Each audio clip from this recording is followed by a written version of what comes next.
How to sign up as an Uber driver step by step. So first thing that you need is the Uber driver application, not the normal Uber. Make sure to install this application.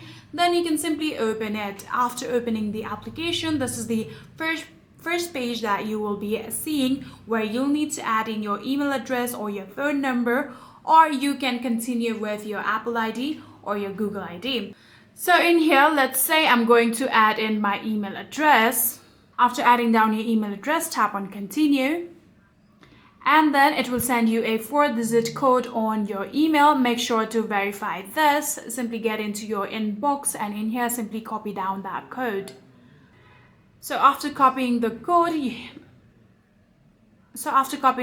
you can go back and simply paste it down. So after copying the code and verifying your email address, this is the next step that Uber will take you. So in here, if you want to create yourself a passkey, tap on create a passkey, or you can skip it for now. And you can tap on not now.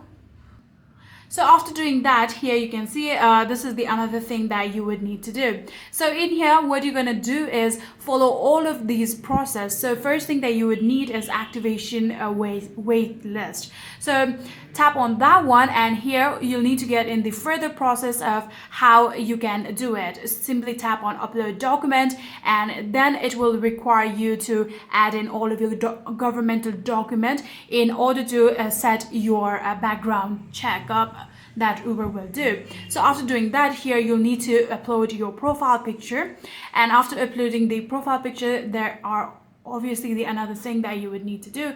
So in here you can see like that there's a lot of process that you need to follow. So in here you'll need to add in your driver's license, your TLC license, and your insurance card too, which would also require your barcode. And in here you would also need your commercial vehicle registration and NYS DMV inspection, and also the TLC for hire vehicle permit. So after doing that, the last thing that Uber would require is your background check. So all you need to do is fill up all of these information, and then you'll get to the other process of how you'll be able to create yourself an Uber driver account. And just like this, you'll be able to sign up for Uber driver, and that's it.